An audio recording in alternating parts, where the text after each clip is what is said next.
Morning friends, আমরা একটা নতুন ভিডিও তোমাদের অনেক অনেক স্বাগত, অনেক অনেক ভালোবাসা, কাছে দূরে সকল বন্ধুদের অনেক অনেক ভালোবাসা। উপরের ছাদে চলে এসেছি। উপরের ছাদে দেখছি আমাদের এখানে গত কয়েকদিন ধরে প্রচুর পরিমাণে বৃষ্টি হয়েছে। আর এই বৃষ্টির জল পেয়ে দেখছি কিছু কিছু শাক গজিয়ে গেছে নিজের থেকেই। সেটা আমি কখনো লাগাইনি, কেননা ওগুলো বীজ কী করে মাটির মধ্যে বীজ থাকে এবং সেগুলোতে বেশ প্রচুর পরিমাণ বেশ সুন্দর সতেজ শাক হয়েছে, সেইগুলো তুলবো। আর আজকে বাগানের উচ্ছে দিয়ে সেটা একটা প্রিপারেশনও শাক ভাজাও করবো। তো কেমন লাগলো অবশ্যই বলবে তোমরা কমেন্ট করে। তো চলো দেখতে থাকো কি শাকগুলো তুলি। আর তোমরা কেউ কেউ জানো তো বলবে এই শাকগুলো কী নাম, সেটাও বলবে। আমরা এখানে শীষনোটেই বলে থাকি, তো তোমরা যদি অন্য কোনো নাম থাকে সেটাও আমাকে জানাবে। এই দেখো এখানেও হয়েছে প্রচুর পরিমাণে, ওই প্রত্যেকটা টবেই বেশ সুন্দর হয়েছে। তো চলো দেখতে থাকো। এগুলোই আজকে তুলে আজকে একটা রান্না করব শাক দিয়ে, উচ্ছে দিয়ে আর শাক দিয়ে একটা প্রিপারেশন করবো। অবশ্যই তোমাদের সঙ্গে সেটা শেয়ার করবো। চলো দেখতে থাকো তাহলে। নিজের থেকে যে শাকগুলো হয়েছে সেগুলোর শক্তি অনেক বেশি, রোগ প্রতিরোধ করার ক্ষমতাও অনেক বেশি, এবং এগুলো বিনা যত্নেই খুব সুন্দরভাবেই হয়ে যায়। যত্ন করলে হয়তো এতটা ভালো হয় না। তো অনেকগুলোই শাক এই আমার এই ছাদের যে ক্যারেটগুলো ফাঁকাই পড়েছিল শীতের সবজি লাগানোর পর, গরমের সবজি আমি নিচের বাগানে একটু বেশি লাগিয়েছি, এবার ছাদ বাগানে কম লাগিয়েছি।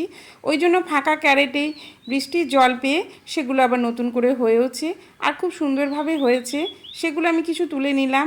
আরও অন্যান্য যে গামলাগুলো ক্যারেট গামলা, সেগুলো তো দেখছি মাঝে মধ্যে প্রচুর পরিমাণে হয়েছে, তো সেগুলো সবই তুলে নিলাম। বেশ এদিকে কি পালং শাকও একটা নিজের থেকে হয়েছে, এখানেও শীষনোটে অনেকগুলো হয়েছে।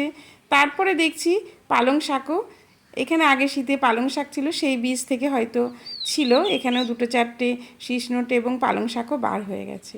দেখে ভীষণই ভালো লাগে, কেননা কোনো যত্ন ছাড়াই নিজে বিনা কষ্টে আমি লাগাইনি, স্বেচ্ছায় হয়েছে, তার জন্যই হয়তো এত ভালো লাগছে। তো শাকগুলোকে আমি তুলে নিলাম। এই শীষগুলোকে আমরা বাদ দিয়ে দেব, তারপর ধুয়ে এগুলোকে কেটে নেব। শীষ খুব তাড়াতাড়ি শীষ হয়ে যায়, ওই জন্যই এগুলো যত তাড়াতাড়ি নেওয়া যায় ততটাই ভালো। তো আমার অনেকগুলো শাক ছাদ বাগান থেকে হয়েও গেল। এবার নিচের বাগানে উচ্ছে গাছে উচ্ছেও ধরেছে। নিচে না, আমার দোতলা যে বাগানটায় সেটাতে এই উচ্ছে গাছ আছে বস্তার মধ্যে। সেখান থেকে প্রথমে এই উচ্ছেটা একটু জায়গা অভাবে যেন বেশি বাড়তে পারেনি, ছোট্টই হয়ে আছে।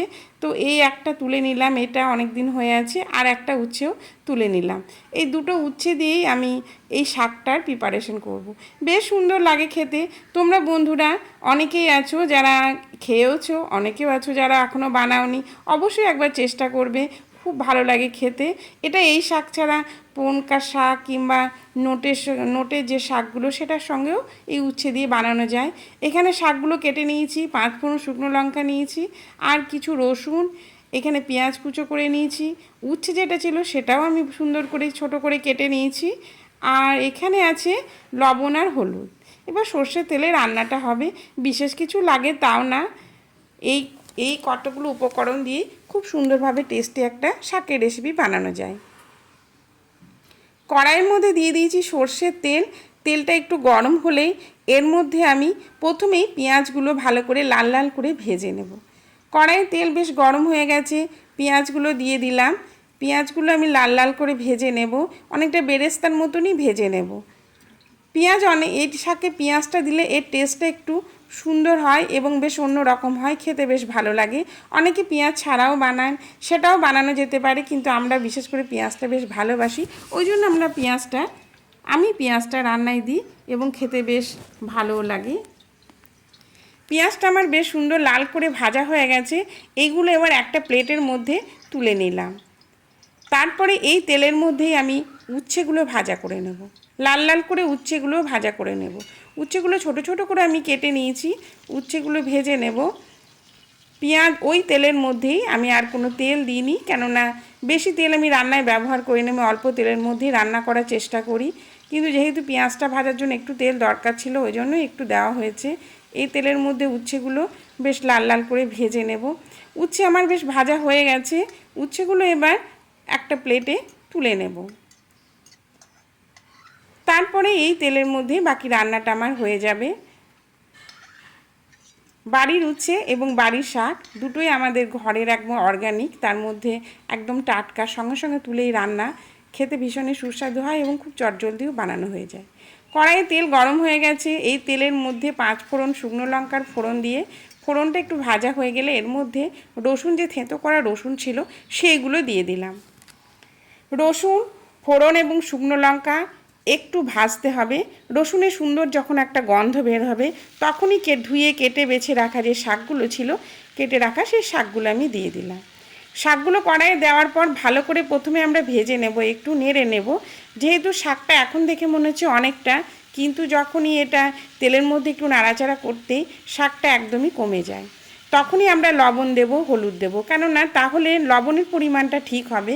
শাকটা একটু মজে যাওয়ার পর যদি আমরা লবণ দিই তাহলে শাকের পরিমাণটা অনেকটাই কমে যায়, তখন লবণটা দিলে লবণের পরিমাপটা একদম সঠিক হয়। এবার শাকটা আমার অনেকটাই মজে এসেছে। এবার আমি এর মধ্যে দিয়ে দিলাম পরিমাণ মতো লবণ আর দেব পরিমাণ মতো হলুদ। তারপরে একটা ভালো করে মিশিয়ে নেব। লবণ হলুদ শাকের সঙ্গে ভালো করে মিশিয়ে গ্যাসটা একদম কমিয়ে দিয়ে এটা আমি এবার কিছুক্ষণ নেড়ে যাওয়ার পর এটা চাপা দিয়ে হতে দেব। ভালো করে শাকের সঙ্গে লবণ হলুদ সুন্দরভাবে মিশিয়ে দিলেই শাকের থেকে অনেকটা জলও বের হয়ে যাবে। ওই জলেই শাক খুব ভালোভাবে সেদ্ধ হয়ে যাবে এবং খুব চটজলদি রান্নাটাও হয়ে যাবে। এরকম করে একবার অবশ্যই বন্ধুরা বানাবে, দেখবে কেমন খেতে ভীষণই টেস্টি লাগবে। এই দিয়ে অনেকটা ভাত যেন খাওয়াই হয়ে যাবে। তারপর শাকগুলো অনেকটা হয়ে এসেছে। একবার ঢাকা দেওয়ার পর অনেকটা জলও বের হয়ে গেছে আর শাকটা একদম নরম হয়ে গেছে। এবার আর ঢাকা দেওয়ার প্রয়োজন নেই। এবার গ্যাসটা মিডিয়াম রেখে একটু মিষ্টি দিয়ে ভালো করে এবার ভাজা করে নিলেই, জলটা শুকিয়ে একটু নাড়াচাড়া করে নিলেই হয়ে যাবে। শাক একদম সেদ্ধ হয়ে গেছে এবং তৈরিও হয়ে গেছে। চিনিটা মিষ্টিটা যদি তোমরা কেউ না খাও অবশ্যই স্কিপ করবে, কিন্তু আমরা একটু মিষ্টি দিই, মিষ্টি খেতে ভালোবাসি, ওই জন্যই আমরা দিলাম। না খেলে অবশ্যই দেবে না। এখানে এবার ভেজে রাখা যে উচ্ছে এবং পেঁয়াজ ছিল সেটাও দিয়ে দিলাম। উচ্ছে, পেঁয়াজ, শাক খুব ভালোভাবে আমরা নেড়ে একদম মিশিয়ে নেব, তাহলেই রেডি হয়ে যাবে আমাদের উচ্ছে দিয়ে এই যে শীষ নোটের শাকটা। এই শাক তোমরা শীষ নোটে ছাড়া এমনি নোটে দিয়েও করতে পারো, অনেক অন্য শাক দিয়েও বানানো যায়, কিন্তু শীষ নোটে দিয়ে আমি বানালাম, বেশ সুন্দর হয় খেতে। আমার একদম রেডি হয়ে গেছে। আমি এটা গ্যাসটাও বন্ধ করে দেব আর এটাও একটা প্লেটে সার্ভ করে নেব। গ্যাস বন্ধ করে দিলাম।